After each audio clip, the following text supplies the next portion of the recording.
situation. Great. Thanks so much, Tendai, and to the African Trade Platform team for inviting me to speak today. So just to give you an update on the USAID Africa Trade and Investment Program, it is Prosper Africa's flagship program on the continent, and our main objective is to increase trade between the US and Africa and to boost trade and investment to, from, and within the continent. We work mainly with the private sector, looking at how we can find solutions, such as finding more investments and increasing the exports from the firms within the continent, and looking at different ways in which we can support them. We have found over time, and I think through previous work done by USAID, that funding is one of the main constraints.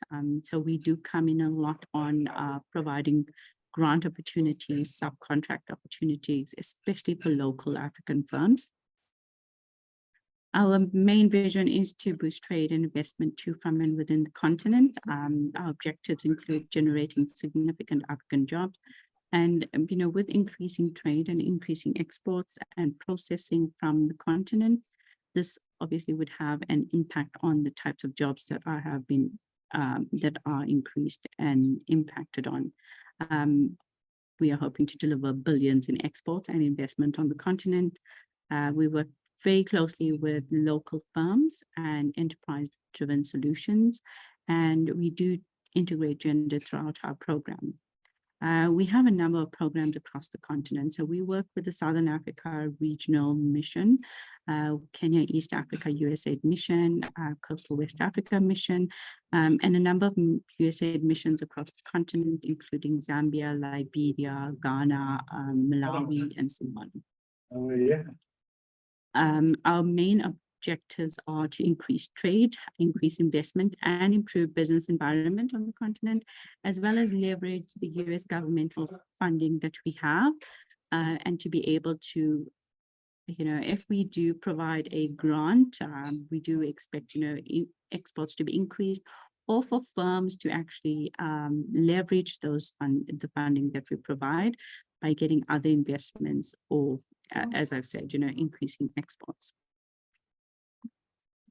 Prosper Africa has 4 continental services that is run by the USAID ATI program. The first being trade preferences, which we focus on AGOA and GSP. ATP is one of our subcontractors here, and they focus on training and increasing exports to the US, providing information on their website. We do have other subcontractors who provide on-demand service and various types of training for different associations, private sector, and so on. On our buyer supplier workstream, we work with a number of subcontractors who work on finding buyers in the US and across the continent. And this is to increase exports. And, a lot of firms may get export ready, but it is a struggle to find different buyers in different markets and be able to find verified buyers as well. So that is one of the issues that we are trying to address on a continental level. Our third work stream is digital trade, where we are working with partners and helping them to improve their digital platforms. In some cases, we are looking at, adding on AI onto websites. And on the ATP side, they are working on creating a deal room where, if you're looking as a firm looking for investment, they would be able to list and verify your business and help you find an investor.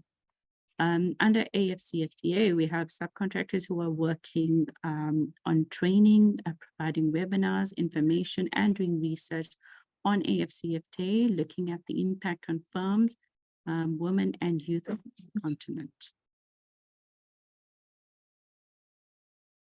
So just a little more on our AGOA and GSP services. As I've said, we are looking at providing a lot of training, but also harmonizing the message, ensuring that the information that's out there is, verified information. And we have partnered with the AGOA.info platform as well, and with ATP on their YouTube channels. So for more information on the opportunities that the USAID ATI program has, please do visit our website. There are a number of grants that are still open, as well as subcontract opportunities. Thank you so much, Tendai. Back to you. Thanks, Mary. Yeah, very, very succinctly and expertly done. I hope everyone got that. There's a lot of opportunity with partnering with USAID and ATI. We do have links on our website to how you can also get in touch with them and explore the opportunities that they might have. And now, very briefly, I'll touch on what African Trade Platform has in terms of benefits in this specific situation within the agricultural space for potential exporters and also for our existing members. So basically, in its most pure and simplest form, African Trade Platform is an online marketplace where we facilitate linkages between buyers and sellers. So if you have agricultural produce and you are thinking of exporting to within Africa or to the United States, basically what you do is you come to our website, you create a free account, which is basically your email, and you confirm your password, and your account will be created. We will then have to do some due diligence in the back, because that is a major thing with trade. You don't know who you're speaking to, and the amounts, both in volume and in terms of currency, that people are dealing with are quite huge. So you want to be sure that when you get links to anyone, this is a verified and vetted person. So we will ask for certain documentation from you. We will ask for your certificate of incorporation or company registration documents. We will then ask for a copy of the director's ID that is linked to that particular document. And also, as the deal goes on, you will find that, as with any deal, you will then need to do proof of bankings and so on and so forth. But that's at a later stage.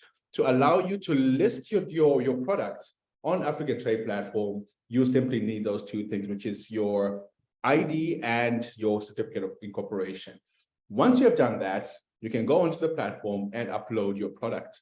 We have buyers from the United States and from all over Africa who come to the platform on a daily basis looking for products that you might have with you or have been struggling to sell, or future products that you think that you forecasted that you will have.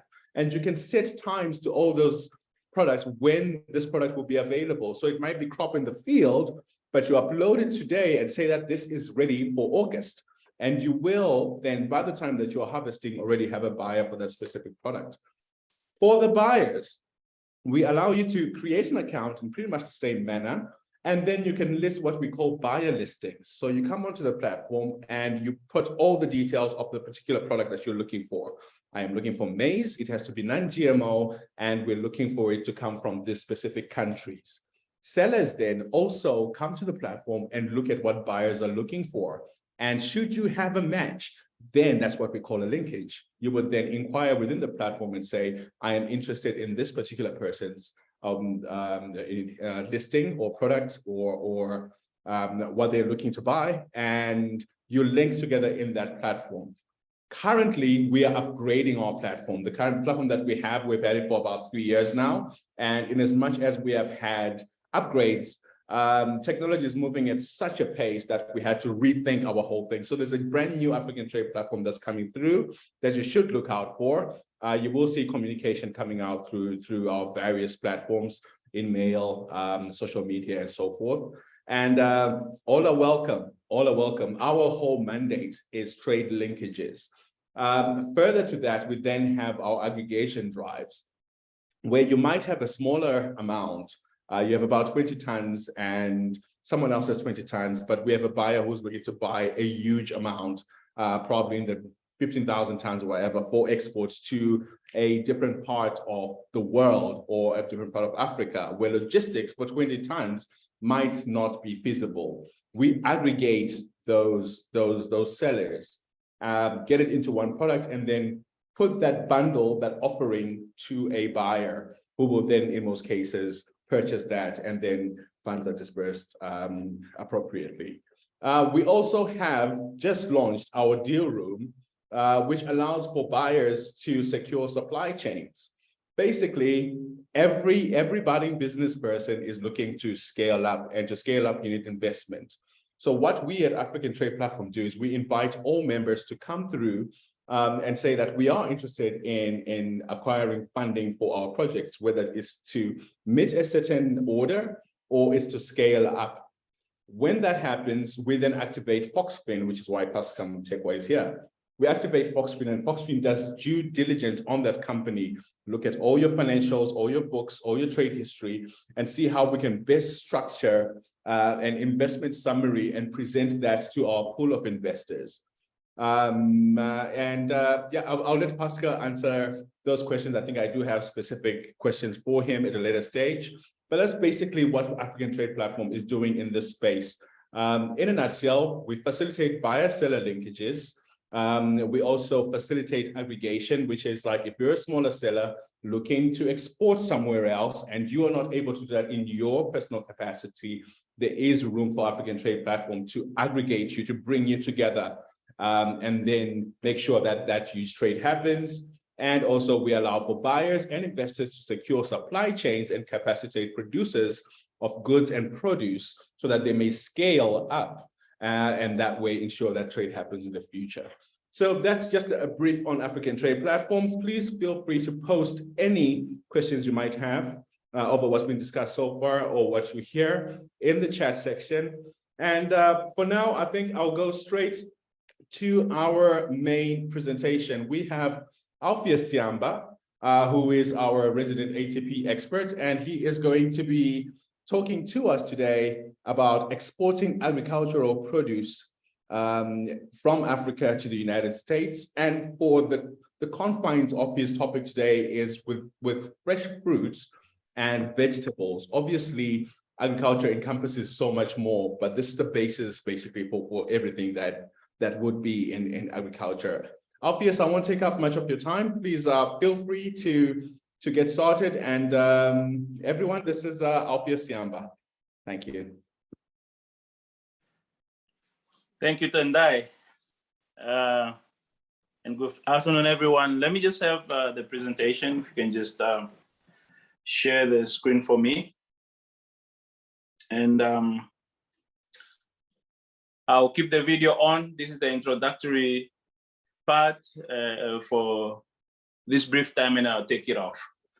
Yeah, so probably everyone is wondering why the bow tie and all these things. So today and tomorrow, I'm celebrating my 9th anniversary in marriage. So this day, about 9 years ago, I went to court, and then the following day we had a wedding ceremony at church. So I know that's not what we're discussing today, but yeah, I just wanted to greet everybody and just give you a bit of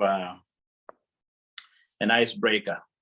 So thank you for taking your time to really attend this webinar. It shows that we are moving in the right direction. In Africa, it's very important for us to make sure that we take advantage of this opportunity that we have through our AGOA and GSP. Now, not to take much time, so we will just be discussing regarding processes and documentation and compliance issues that surround exporting to the US. And particularly, we'll just zoom into fruit and vegetables. So if we can go ahead, Tendai. So I'll just talk about the overview of export and import requirements, and then agricultural produce export and import to the US from Africa. And then we'll touch on those processes and documentation, and then I would also highlight a bit on the shipping and give you some recommendations. And that will then bring us to the conclusion of our presentation. So let's dive right in. So that is just an overview of the opportunity that AGOA presents and GSP. And we have so much potential through these well-crafted programs to enable different businesses in different countries, particularly in the sub-Saharan Africa, to be able to gain access to that $20 trillion market of the US. And just to emphasize that this opportunity is tailor-made to really transform economies, really made to transform the African economies and African businesses, regardless of the size of their business. And when we have opportunities like this, we should really consider to take advantage regardless of the size of our business and grow with it. All right, so I'll just show you a bit of statistics on what has really transpired in the few years up to 2021. If we look at the top 5 markets for the US agricultural exports, we can see that Africa is not featuring there necessarily, but in terms of the significance, I'm regarding this towards the statistical information that we have in terms of how much were the US exports in this time frame. But that also is a very positive indication for us, because it shows us that we are not so much dependent on the imports from the US, but we have an opportunity to really leverage and make sure that we are more on the exporting side than necessarily on the importing side. So if we go to the next slide, we'll see some import share of US food consumption. If you look at that period time frame of 2011 to 2021, you can realize that agricultural produce is featuring there. You see preserved fruit and vegetables and melons, fruits and tree nuts, and meat products, food grains, livestock, oil seeds, dairy products, bakery, feed grains. And these are all the different commodities that the US has been able to import. And all of these various commodities, we can see that Africa has the potential. I can guarantee you that we have the capacity to actually supply all of these things that are listed here. And then we just move on to the next one. These are just highlights. I'm just giving the audience to make you understand that Africa has a great opportunity. And we're not just having that great opportunity, but we are the opportunity that the US and the rest of the world is really looking at. Now, if we look at the value of agricultural imports from outside the region that you can see between 99 and 2019, you would really see that Africa has also traded with outside partners, as well as intra-trade activities have been rolled out through the various countries. And this is the opportunity we have, because the more we also trade with one another, that's the more we begin to perfect some of the requirements that are necessary. We must first make sure that we clean up at home before we really are able to export and offer the international market something. We have to make sure that our base is really set up, and our various requirements and quality controls and checks and packaging and all these value chains are really developed. Or as we grow to develop those value chains, we should pay attention to making sure that we are putting everything in order so that our commodities are more competitive and they can fetch us the correct prices and correct value. So let's just dive into our overview for export and import requirements to the US from Africa. You know, one of those things is really about the eligibility criteria, because we know that these programs are very specific. It's a great opportunity for the sub-Saharan countries, and that eligibility criteria is set to be able to spell correctly who qualifies and who doesn't qualify and why. And that is something that you, as a business or as a country trying to export, should always make sure that you understand, because even if you're not eligible today, there are countries that are not eligible today, not because they don't fall within the sub-Sahara, not because they do not have the capacity, but there could be certain issues like ethical issues, like political situation, the whole pastel aspects that the US government has set up in the trade agreements to make sure that there is a clear platform and that business is being conducted in the right manner, in an ethical manner, and the prospects thereof are really covered. So those are the issues of eligibility criteria, rules of origin. These are the requirements really to highlight where you have the confirmation on the information about the products that you're trying to export.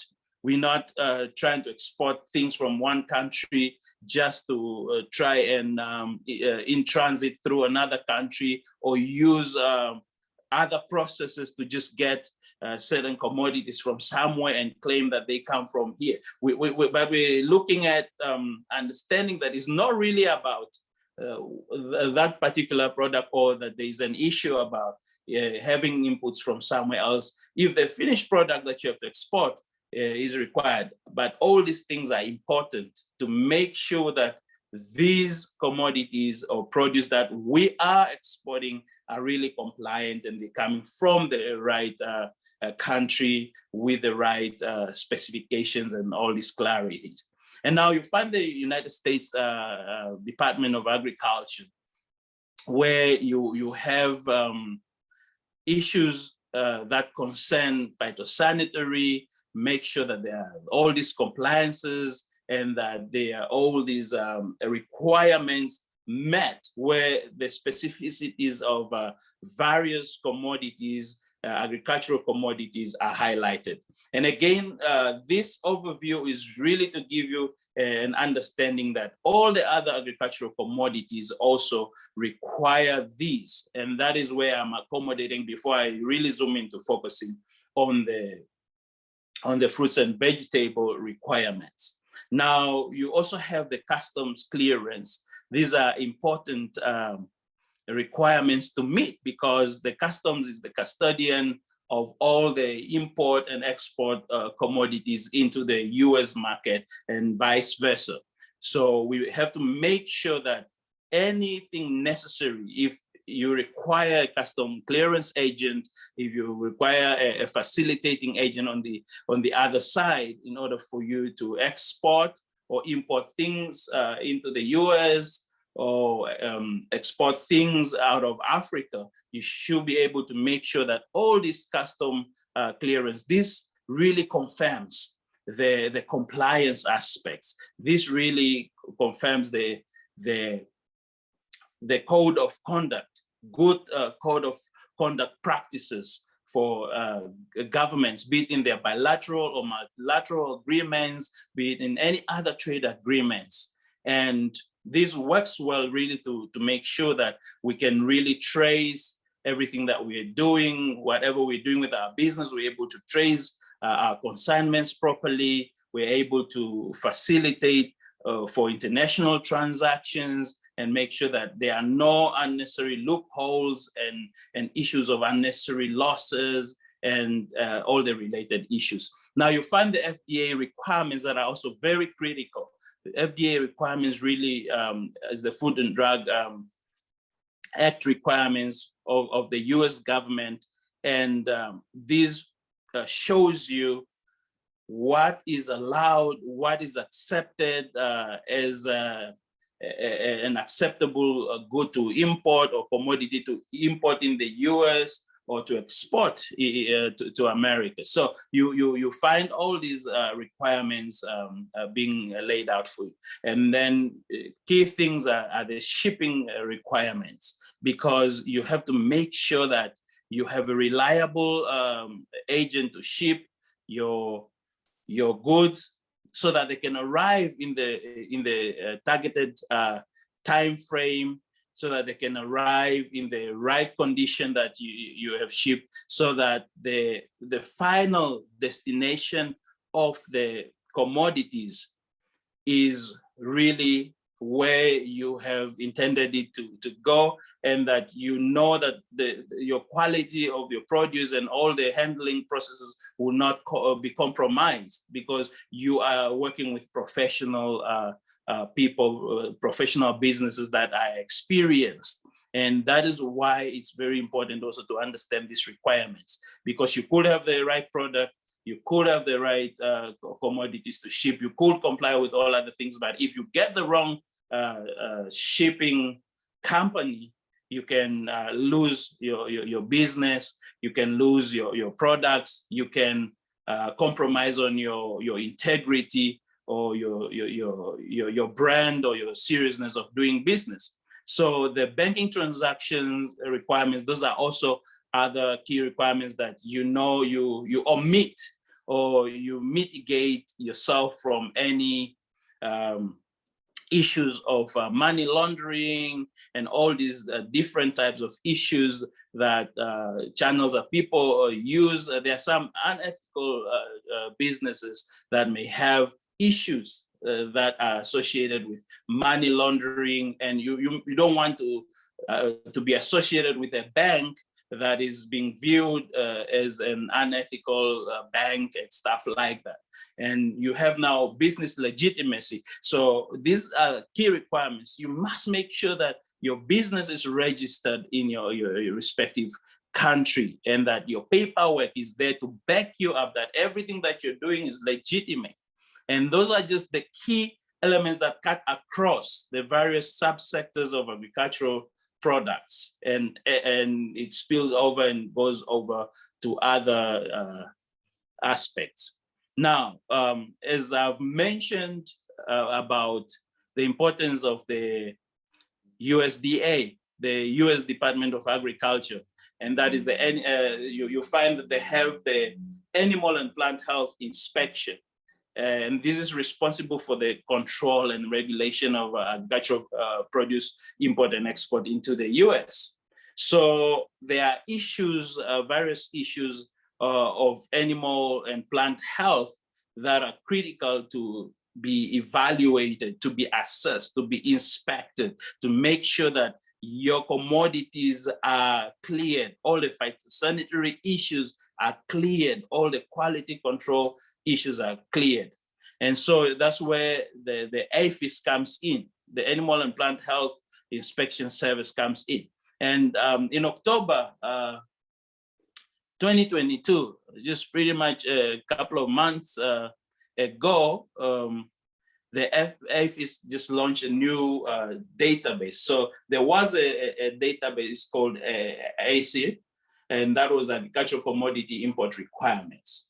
And now that was replaced with the new, that replaced the older requirements, which were the fruits and vegetable import requirements. So there was a database of requirements that was called FAVIA, and now there is the ACIA. So the ACIA is the more updated database on the requirements that came into effect in 2022 October. So what is the importance of the ACIA for all the fruit and vegetable or agricultural commodities exporters and importers? This is really the official location for all your import requirements for fruits and vegetables.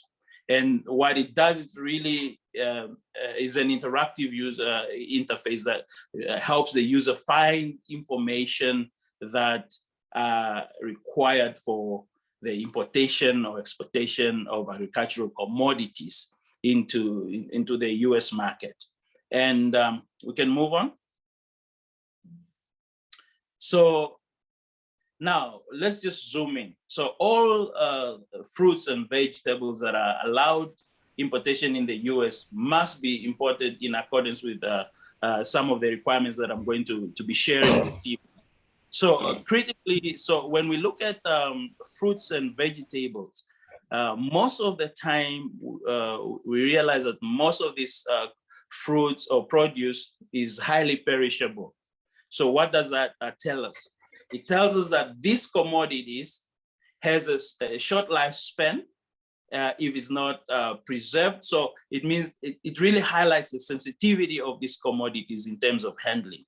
So you know that they are highly perishable, and that may require you to make sure that you control pests, you make sure that the packaging requirements are complied with, you make sure that the export requirements are dealt with already, and you make sure that these commodities are free from all unauthorized plant paths. What does that say to us? It means that all fruits and vegetables exported into the US, whether it's at the commercial level or non-commercial level, those consignments must be free from litter or any debris, or free of any portion of plants that are specifically prohibited in the regulations in this subject. So what you find is that the commodities, they are plants that can have diseases like fruit fly. You can have different contaminants that that can be carried with the plantations depending on the production aspects. That's why these are very critical things to make sure that we address at production level, at handling and packaging, logistical level, until delivery. So from farm to fork, if I may put it in that context. So we have to make sure that these commodities are free. And that is not just important for the export market, but for our own people, because there are certain contaminants, there are certain substances that are banned because they're not healthy for human consumption. They may be still containing that chemicals. The plants, the fruits and the vegetables would absorb those chemicals that they are not able to break down. So that become a hazard. So this is where we are required to now also make sure that those things are addressed. And one of the other critical things is that every consignment of fruits and vegetables to be imported requires to have a permit. Those are the permits that really tells you that this consignment is compliant. But in accordance to these requirements, there are some few exceptions, that the type of permits that you are granted when you're exporting or importing fruits and vegetables into the US market can have an exemption, particularly for dried or cured or processed fruits and vegetables, because the form has been transformed. They're no longer the same fresh produce commodities.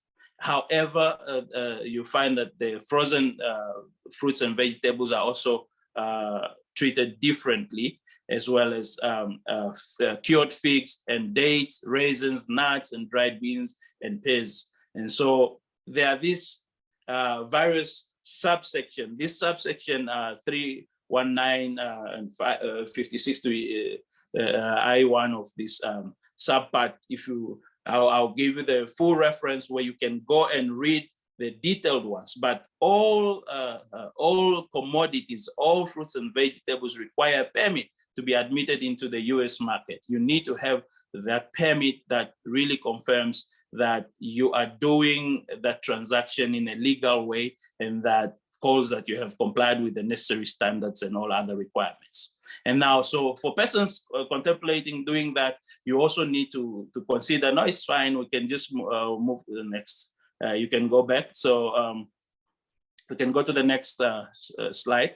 So one of the critical requirements is really to make sure that you have a specific port of entry because of the controls, all the statistical information that we have about trade between the US and Africa comes from all these processes that are aligned to make sure that every consignment, every shipment that enters the US is recorded accordingly and the content thereof. So all these things work together. All these requirements that I'm listing and highlighting here are requirements that work hand in hand, and they feed into the same database in the end, so that we know there's proper port of entry control. You cannot just ship your things to any random port or to 3 different ports. So they are accepted as standardized ports of entry that you need to be issued a permit for. And that is why it's very important for you to also make sure that all your importations or all your exports to the US or the importing side have got clear specific. The permit must then have specific names and all the references where these commodities are being imported from, and all this the necessary reference, all the details of the consignment must be captured there when it's being delivered to that port of entry, so that your clearing agents, so that customs can really trace it to all the origin certification and all the other requirements and all the other permits. So we can move to the next one. All right, so if you look at number 3, we're talking about that all those imports of fruits and vegetables, there are also some exemptions. And those exemptions, as I have alluded to, that you will, depending on where you're importing from, where the consignment is coming from, there are certain restrictions, or there are certain exemptions, because there could be a region closer to the US that are exporting. So these provisions are really for those countries that are surrounding the US or the other markets. But for the African market holders, we really need to comply to all this.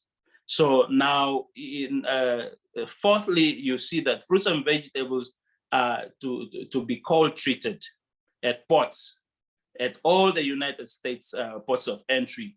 They have to be treated, cold treated, to make sure that the specifications and all the requirements and the value chain and the cold chains are maintained, and that those things are specifically imported at the correct entry where those services are rendered, that we do not try to export into a port of entry that does not have cold treatment at the port of entry. So those are things to avoid compromising your consignments. And so moving on, one of these, this is where we really see that compliance is important, and that making sure that you have the correct information beforehand is really important. So because your consignment that you ship to the US from Africa, or that you receive as an importer in the US, and needs to go through inspection, needs to go through treatment, and there are also other requirements that pertain to that. So all consignments, all importations or exportations to the US of fruit and veg, they are subject to inspection. So they are not just subject to inspection, but those consignments need to be disinfected, because depending on the mode of transportation, there could be some cross-contamination. Maybe you're handling a consignment of fruit and veg, but in that port of entry or that logistical company, they're also handling other commodities like fish or chicken. And if not properly guarded, you could have issues or cases of cross-contamination, and those will not be good for the end product. And so there are inspections done, and then there are also those notices that you are issued to tell you, okay, there is a notice of arrival there is the assembling point. So you as the custodian, you as the business that is shipping, you need to make sure either your representative is right there to be able to make sure that your consignment passes all those tests and that your consignment is not also disqualified for no reason. But you have to make sure that whether it's going to be rejected, whether it's going to be refused that entry, whether it's going to be released for further movement, you have to satisfy yourself and make sure that, yes, I have somebody, I have an agent or I have a partner agency that is there at arrival, and then for all the inspections, for all the disinfections. And if the inspector, for example, finds that your consignment has got some prohibited components, or the documentation is not compliant, or there is an infestation of a pest or any noxious weed, so those are outrightly rejected. They are not given another chance. Those are critical things that we make sure that all those requirements we must comply beforehand, so that we eliminate any doubts and worries and any compromise, or we don't create unnecessary opportunities for those commodities to be cross-contaminated. So we must be sure that we are clear where we are exporting from, and that we are using a reputable cargo company, and that we are using the correct entry port, and that we are well vested in the requirements of each and every consignment. So there can be a release for movement. So it means that if there is this commodity that has arrived, it cannot be transferred to another port or to another warehouse before the inspector really clears that consignment. So we have to make sure that the only way that consignment is going to move further is that the inspector has ordered to release it, or has ordered it to be treated, or he has authorized movement to another location for treatment or further inspection, or he has ordered that consignment to be re-exported. So this is where the criticality comes in. So you get also a notice of owner actions ordered by the inspector. So if there are any issues, or if there is any need to disinfect that consignment, or to clean, or to do any treatment or re-exportation or recall, or sometimes where those consignments that contain non-compliant or prohibited commodities or any substances, some are recommended for destruction. They just go and burn them, but then you also need to understand that the APHIS or the USDA will not be responsible for those costs. There are certain costs that they can cover, but they will not be entirely held accountable for those things. The costs and charges. So we always have to make sure that we are compliant, make sure that you understand these requirements that I'm sharing with you. As a business, understand these things so you avoid any unnecessary losses, any unnecessary costs. Some of our businesses are just coming up. And I know sometimes we work so hard, we put in so much effort to try and make sure that we enter other markets, but not at the detriment of our growth. We have to make sure that we are convinced, we are fully aware of what the requirements are, so that we do the first things, the priority things, we do them right the first time, or we learn with the process, so that it does not discourage us or stop our business from flourishing. So, because some of these charges, if you are not aware of certain requirements, or you did not talk to the right partner to facilitate business for you, or to support you technically, like ATP, you know, you may run into issues where you realize that you are incurring costs that you're not supposed to incur in the first place. What does that do? It takes your business, it takes all your hard work 10 steps backwards when you are really closer to breaking through and breaking into the growth or into the market that you have longed to enter, where you could earn Forex and really be a better trader. And so those are the critical things. So there are certain charges, like the AFIS will be responsible for the costs that are just for the provision of the services of inspection and all the assigned duty and places of duty. So, but the owner of that consignment is responsible for all additional costs of inspection, treatment, movement, storage, destruction, etc. And now also AFIS will not be responsible for damage. Let's assume that something gets damaged in the process. So they will not take any responsibility for the damaged fruits and vegetables that results from application of treatment or other measures required under the protocols.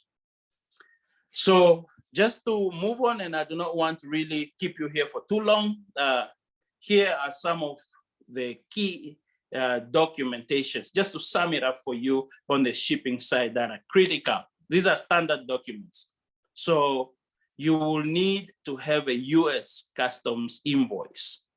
And this is essential for the fact that there has to be an identification of what the type of good is, the total value, and these are where information about your firm or whatever firm, you know, we have competitive, you know, a good example is Food Care, Food Care Angola company that is exporting to the US and entering this market. So you find all those detailed information where you see, yes, this company is called Food Care, it's registered in Angola. This company is being facilitated through this this process, or this program is shipping to where, and all this type of. So the US customs invoice is very, very important, because the information is required to be accurate, and it must have the full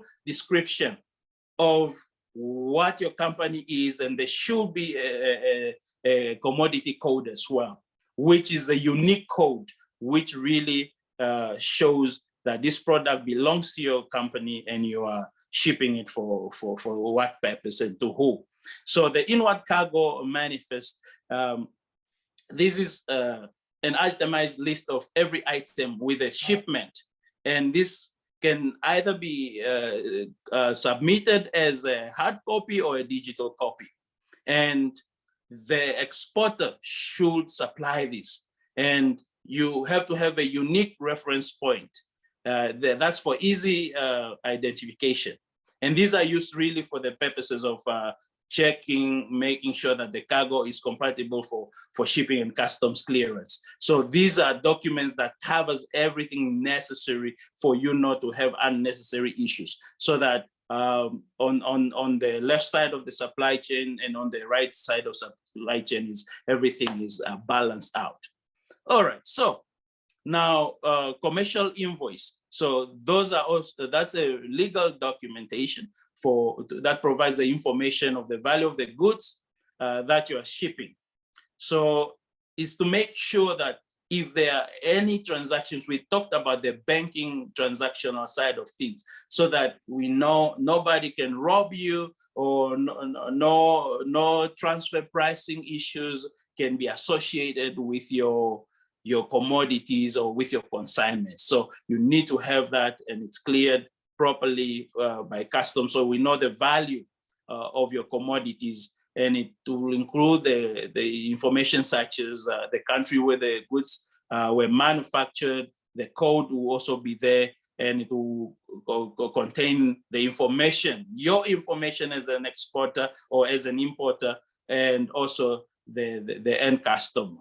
So it could be you're shipping from South Africa, or you're shipping from Zambia, your name is whoever you're shipping from Angola, and your name is Food Care, and then you're shipping it into the US to some ABCD company there. So that is the purpose for commercial invoice. And the bill of lading, you can find also that the detail, this is really the legality document that outlines that you are shipping this, and you have that as your receipt. And this is where the details of the terms of your contract is used as evidence to transfer those goods from one country to the other, from Africa to the US. And then the packing list, you also need a packing list that is really detailed, and this really captures what is the relevance of the information that is contained there.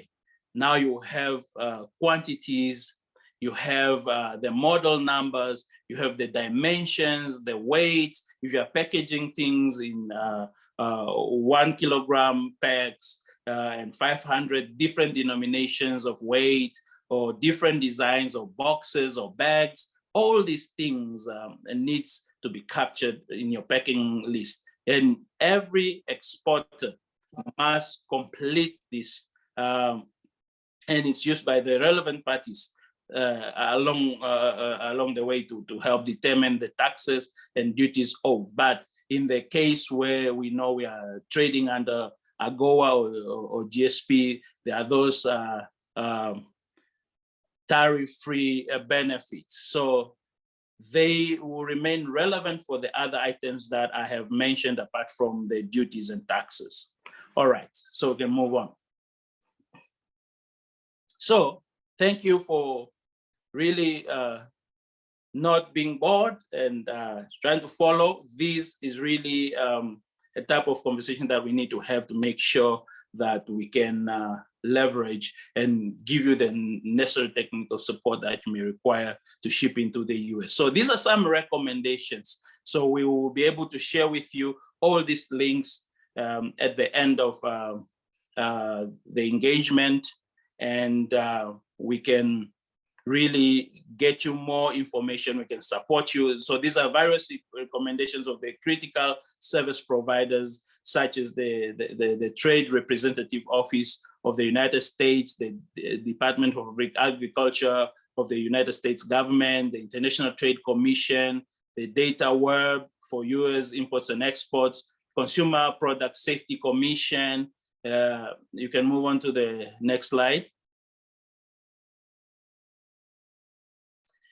Yeah, so all those links that we are sharing on that slide really is for your benefit, but we are available at ATP to make sure that we support you at a technical level until you make your dream of exportation to the US or importation into the US a reality. So just to round it up, we're just saying that, you know, Africa stands a great chance to reverse the whole import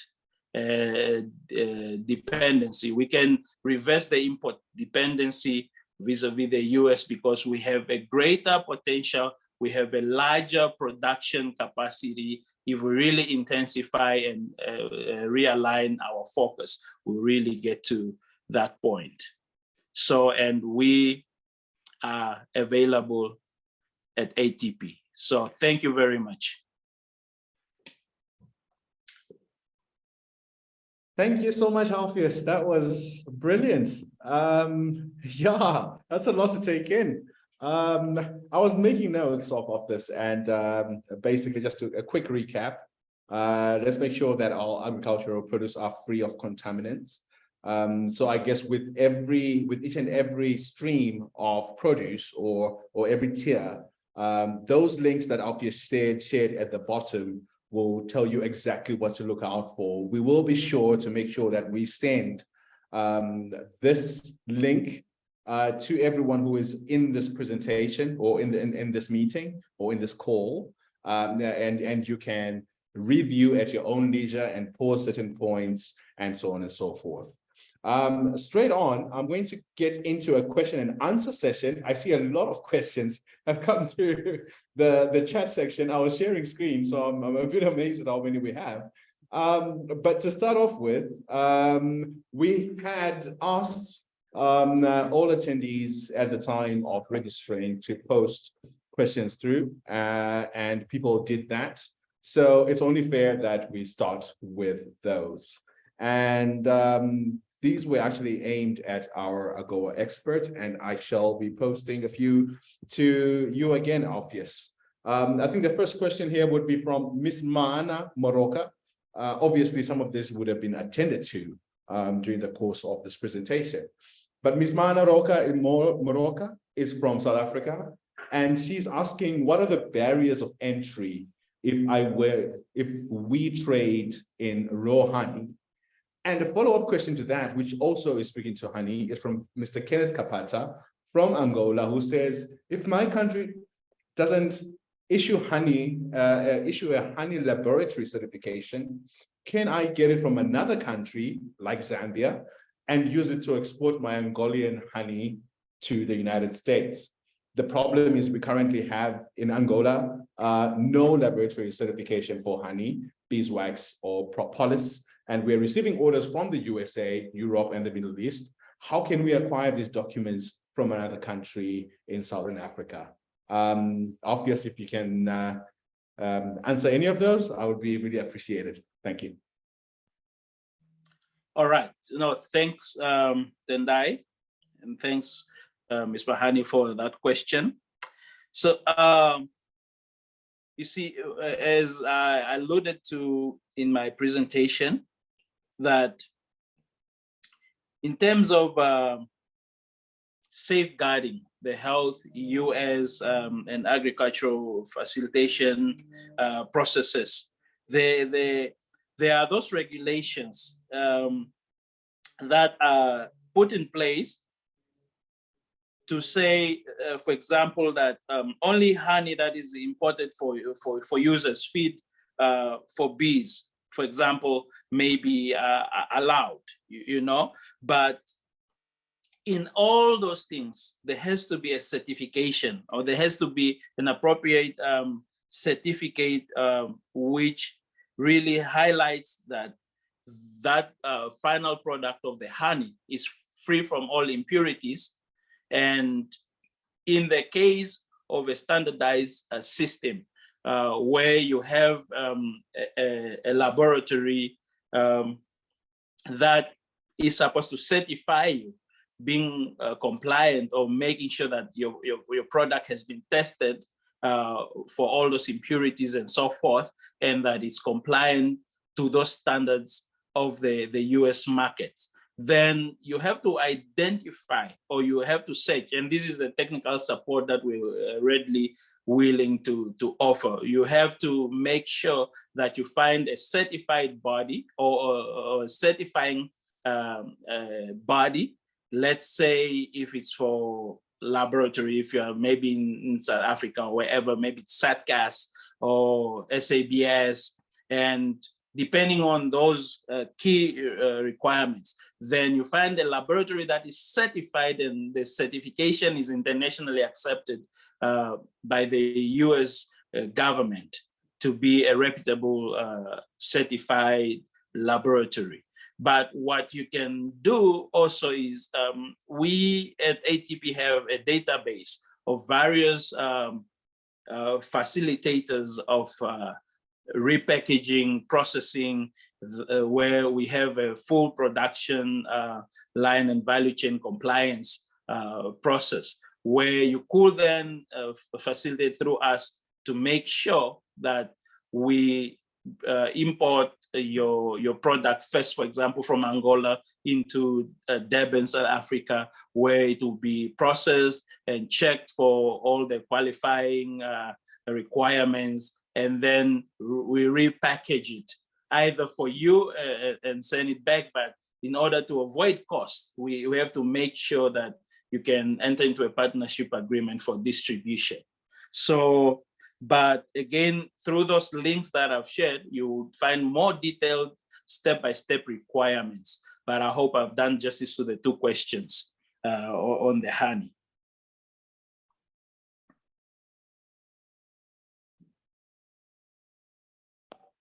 Sorry about that. I thought I had it unmuted. I had not. Thank you for that. Well received. I'm going to bundle these questions because I do have a lot and I really want to try and open this up. So the next one will be from Ms. Mary Mwangi, and she's from Kenya. And she is asking, how can one access markets and trade exhibitions to open up markets? I'm guessing this is in the US. And a follow-up to that from Mahmoud Johnson from Liberia.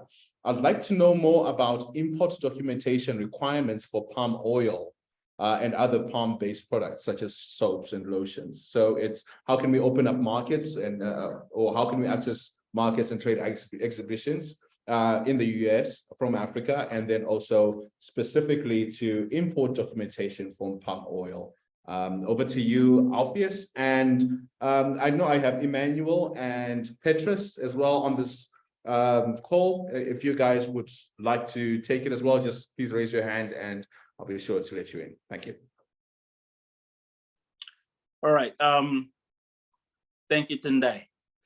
Yes, as we have laid those some of the key requirements. So first things first, in order for you to be an eligible exporter or exhibitor, we have to first make sure that you have, for example, set up some operations, you have set up a facility, a manufacturing facility where you're adding value or you're repackaging or you're processing.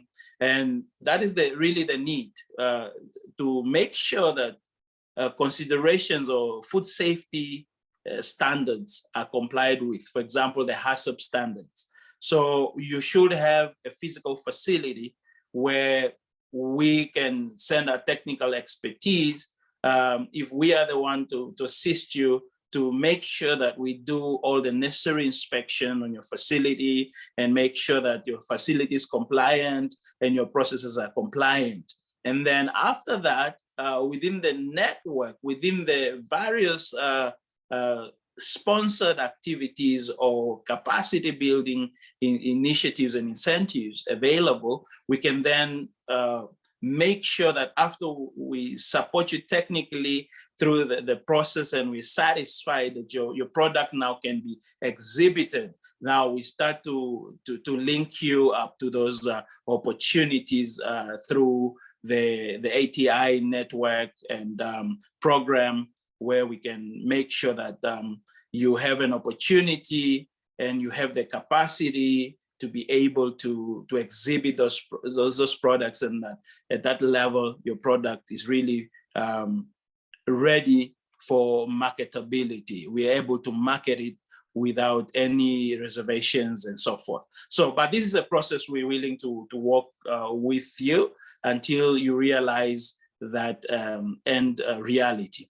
Now, coming to the palm oils and stuff. So I've alluded to those requirements that are oil seed requirements, but also you see we have about 1,000 product listing under AGOA. We have like 5,000 under GSP. So it's just dependent on what the end use of those oils could be, you know, because you have different categories. You have the pharmaceutical categories, you have the cosmetic categories, you have the food categories. So by all these categories, we need to really identify, okay, is this palm oil going to be used as a cosmetic ingredient? So the details, so if you go to the product specifications in the links that I've shared on the USDA and so forth, you'll find the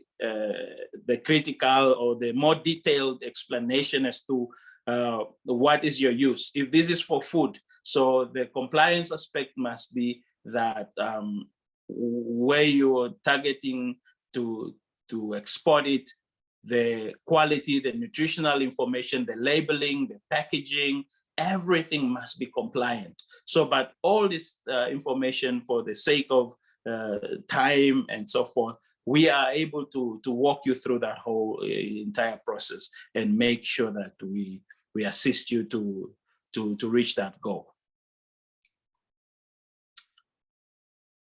Well, thank you, Alfeus. I have a question now it's actually from the same person. Next on my list was a question from Mr. Golden Makusha, and he has just posted one in chat. So we'll try to attend to those at the same time, if I can find it. I know the one that you were asking now, Mr. Makusha, inside the chat here is, what services does ATP offer on trade financing? Pascal Mtekwa is here from Foxpin. Would you like to take that, Pascal?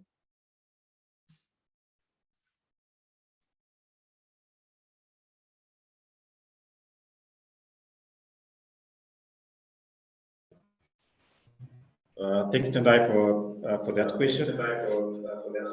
So I'm just getting some feedback. Yeah, that's fine. Thanks, Tendai, for that question that you've asked pertaining to what services ATP actually does offer on our side and access to trade finance.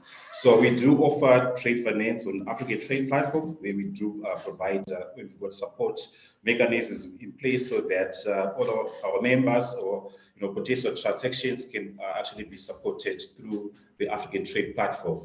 So what we actually do on our side is to identify potential trade opportunities that we do look into, that is the potential that, provided the right support, trade transactions can actually be completed, then also direct investments. So there are two ways that we do look at access to trade finance, where we do direct investments, then also trade finance where we have a deal needs to be completed either through purchase order finance, or if it's not that, then it's a direct investment. So under direct investment, we'll be looking at a sustainability point of view, where we're not only looking at completing a trade deal, but however, providing funding that an institution or a farmer will be able to be in a position whereby their operations can actually grow through funding that they've received from investors. So number one, what we actually do is once we've identified a potential investment opportunity, we do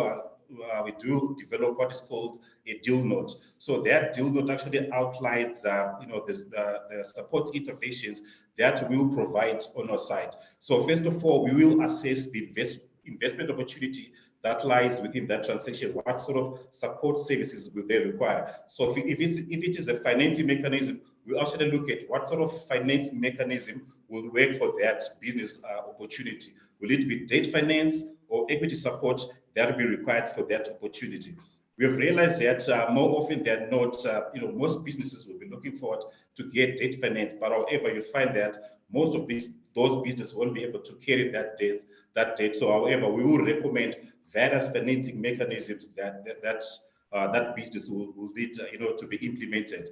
So having done that deal note, which outlines the support structures that we provide, we will prepare what is called an investment memorandum from our side. So that investment memorandum actually details the investment opportunity, what entails about that investment opportunity. So that investment opportunity is a document that will be presented to prospective investors.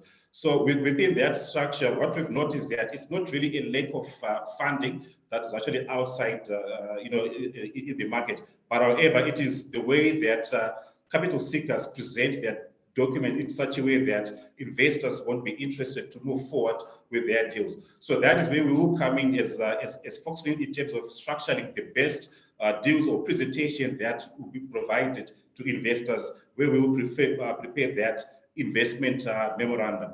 So under that investment memorandum, we also do assist capital seekers in preparing their financial models, where we do the forecast for sales forecast, and also the posting forecast as well, and also putting the financial metrics that the investors would like to see. For instance, the return of investment that lies under that investment opportunity.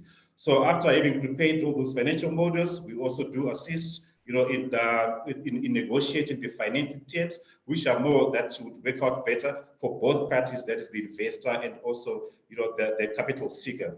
So over and above that, after submitting those documents to the investor, we also have a deal room that we've actually launched recently, where we also do vet certain deals that are eligible to be showcased on our deal room. So what's important is for us to be able to receive those business concept notes from your side that you present to us. Then we evaluate those business concepts. Then we'll be able to move from our side in terms of what support structures or support services that you need from our side, from developing the business plan and also developing the financial models. Then from there, we'll do the negotiations of the terms and also the disbursements of the financing. That's where that will actually happen. So yeah, so the first step that you need to do is to be a member on our African Trade platform. Then from there, also go to our website and you will see a tab which says access to trade finance, and click on that link. That's where you'll be able to see the first information that we will require from our side. Then you'll be able to move forward from there. Thank you. That's it from my side. Thank you. All right. Thank you so much, Pascal, for that. Yeah, it's you can't really expect to go anywhere in business without capital. Funding is very important. And just to go back to a question that I noted here, which speaks exactly to the presentation, which is actually a question that I had. Mr. Alfeus, Willie is asking, how could you, hello, could you please explain again how we can get the US Customs invoice, how we get it, where we get it from, and what is needed for that? And he's saying thank you in advance.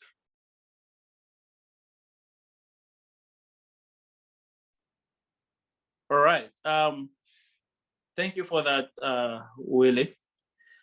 You see, basically, it's always an advisable thing that you work through an agent.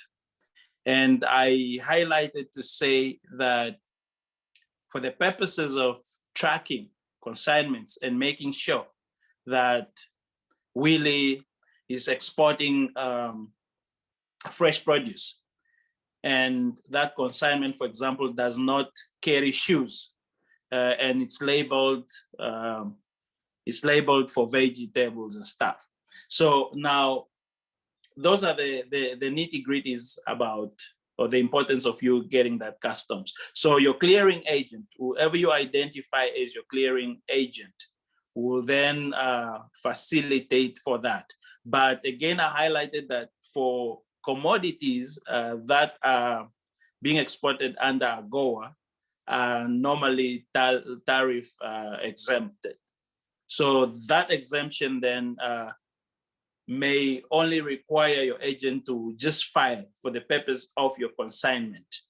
So whatever consignment it is that you have, because it has a value, but then the taxes or the duties will be shown there as exempted because you are exporting, for example, under AGOA. But in the event that you're not exporting under AGOA, you will then have to capture all those duties as part of that invoice. And that is why you need it, and literally for that purpose. So I hope I've cleared that. So you get it through your clearing agent, particularly where you are, whoever you're working with, or your partner, or your partner agency that you're using. Or if then you're working, for example, with ATP, we can then look into our database and identify a specific agent that we can work with, and all those things will be generated through that process. Thank you, Alfeus. Then I have another one. I'm just going to bundle this two because they're all concerning sugar beans. This is from Rufaro. I don't see what country or Rufaro is a Zimbabwe name, but this is from Rufaro. And she says, as a small scale farmer of sugar beans, how do I aggregate and how do I export to America? What are the steps taken to ensure product is standard? Let me get the other guys in. Petras and Emmanuel, how does Rufaro aggregate her sugar beans, or his or her sugar beans, and what steps are taken to ensure that the product is standard? Thank you. Tendai, thank you very much. Can you hear me? Yes, we can. Okay, great stuff. All right, thank you. First of all, I would just like to say to Alfeus, well done. It's the information that you've put through, you've almost answered the question that was posed to us now. I will just give you, I'm going to try and make it as simple as possible. Not all of us are professional or well-trained traders here. So I'm going to try and paint quite a good example of how to aggregate and then export to America. So firstly, you know, let's take for instance sugar beans. Everyone knows about the trading of sugar beans, and you know, the client will contact us, especially for small scale farmers will contact us. They will tell us, look, we've only got 10 tons of sugar beans or 20 tons of sugar beans, and it's difficult to, you know, with those small quantities to export it. We as AGP can aggregate it. The question is, how do we aggregate? So there's a couple of things that we need to know. So first of all, sampling has to be taken of the commodity.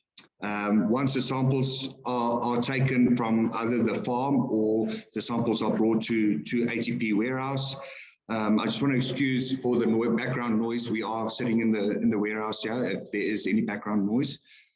So what will happen is the sample will be taken, and the sample will then be taken to a lab, which is internationally renowned, and those samples will be tested. What will it be tested for? It will be tested for probably moisture, any sort of grain impulses. You cannot export when it's higher than, for instance, sugar beans higher than the 14%. So we have to test that it's below 14%. Also, we look at discoloration. We look at the packaging that it comes in, and it's very important to know that when small scale farmers, when they do the packaging of goods, that it's packaged in new bags and not in fertilizer bags or bags that had, let's say, for instance, we want to export sugar beans, that there wasn't any soya in because of cross-contamination and allergens, etc. So we look at all those kind of things, insects and weevils. I mean, it's something that Alfeus touched on.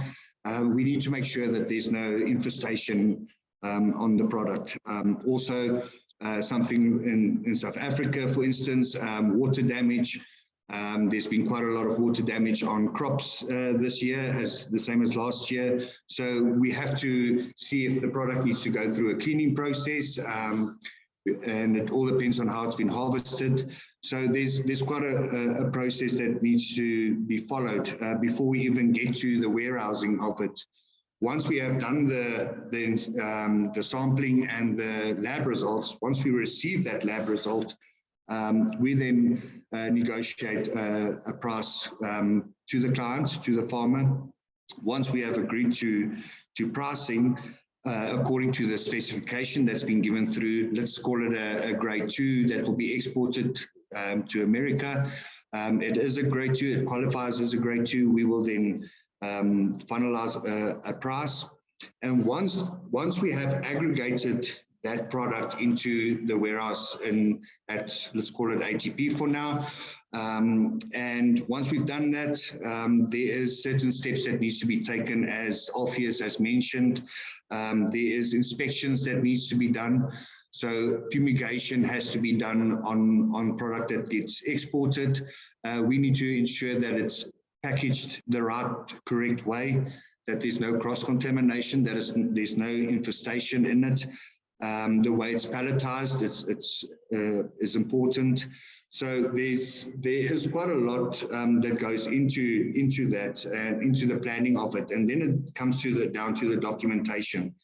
Once the product is aggregated and we are happy that it is ready for export, then the processes start on documentation, and On the export documents, there is like the PPECB that has to come through, that has to be done. The SATO certificates that needs to be done because it's food that's being exported from South Africa to another country. So there's different inspections that needs to be done and different regulations that needs to be followed. Tendai, that is sort of in a nutshell. If I go into much more technical detail, I'm pretty sure we'll lose some guys on here, but definitely my number is on the website. My number can be given if there's any other questions on the technical side. Thanks, Tendai. Over to you. Hi, Tendai. Tendai, Emmanuel here. Emmanuel, please go on. Thank you. Hi, sorry, just to add to Piet's, what Piet's saying, he's pretty much put it all in a nutshell, but basically to sort of put it all in one sort of idea for you, everything we do, everything that's done from farmer to warehouse is to ensure that the quality and that everything is adhered to when it gets to the warehouse, so that when we do the PPECB, like Piet said, for export, because we have different standards and grades for different countries, it's all there. And it's not, it's like Alfeus said earlier, you don't want to get to a step in a process and your product gets rejected. You've spent all this money, you've spent all this time and resources, and it gets to a point, and unfortunately it's the buck stops there and you cannot export your document, your product. So that's what we're there for as well, is to guide you to that, make sure that, so we work in partnership with a company called Bureau Veritas. They're in 140 countries of the world, across the world. They have a network. They actually do certifications for many different kinds of things. They even certify buildings. They do all sorts of things, but they do agriculture as well. And we need to be sure that when they come to the warehouse and to do the different inspections, that the product is ready and will be exported, not that it'll be rejected and then we stuck with product in the warehouse that we cannot export. Thank you. Thanks, Piet, and thanks, Emmanuel. Yes, that is quite correct. And the warehouse that I'm sure you're referring to is the Midrand, South Africa warehouse. We do have a couple of aggregation centers where it's not just ATP. There's Nutcracker in Durban. There's other spread out throughout the continent, and we do welcome also as the ATP partnerships with other aggregators. Like I said, our whole point, our whole mandate is making sure that trade happens both within Africa and exporting to the United States. A good example, we actually have a mini ATP happening in the chat, started by Mr. Gordon Makusha, who has reached out to a whole bunch of people, and I see there's a whole lot of possible deals happening there. We do still,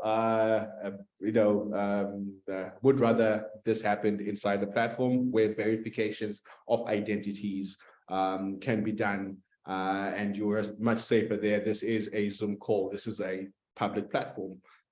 So yeah, please always try and do things in a safe manner. We are running pretty tight on time. I don't know if there's any burning question out there. Anyone you can raise a hand if you feel that there's something that you need to ask or give comments to that would build this particular community before we close off. While I'm waiting for that answer or for those hands, I will let you know that I think one of the earlier things I posted was our link to all our older sort of sessions that we have had. We record these, we put them on our website for you to go and have a read through and have a listen to and watch at your leisure. So please feel free to do that. We do have 2 more webinars to go in this series. The next one will be focusing on textiles and apparel. As we know, that is a huge part of AGOA. And after that, we'll be looking at packaged goods. So all you manufacturers and all you guys who are making who are making processed goods that are not in raw form per se. These are a different set of requirements in as much as there may be some that cut across and overarch, most product categories. Each one main category, mining, agriculture, apparel, has a different set of requirements that you need to be aware of. Mr. Alfeus, Siyamba will still be around to answer any questions that you may pose to the ATP team. I know Christina's on this call. I know Giselle is in this call. Please feel free to email us and we will make sure that we get those questions through to Alfeus. He will answer them and we will host them on our website past events page for this particular webinar. I don't think I see any other questions, do I? Yeah, no, we are good to go. Thank you so much for making the time. Please do keep a lookout for our next invitation. I'm sure most of you did answer that yes, you would like to be a part of the next ones. Engage with us. I saw there was one person, I think it was Gadi Banda. You're saying that you have sent a concept note to Foxford and you're waiting for a reply. We'll make sure that Mr. Machaka gets on that for you and is in contact with you. We do get an influx of these things, but we are always trying to streamline and scale up. But thank you so much for making the time. Please do keep a lookout for our future the communications with the next events. There's a whole lot more that is coming your way, not only with AGOA, but also other closed circuit business round tables that will soon be launching possibly in the next 2 months. So thank you and have a good day. Goodbye.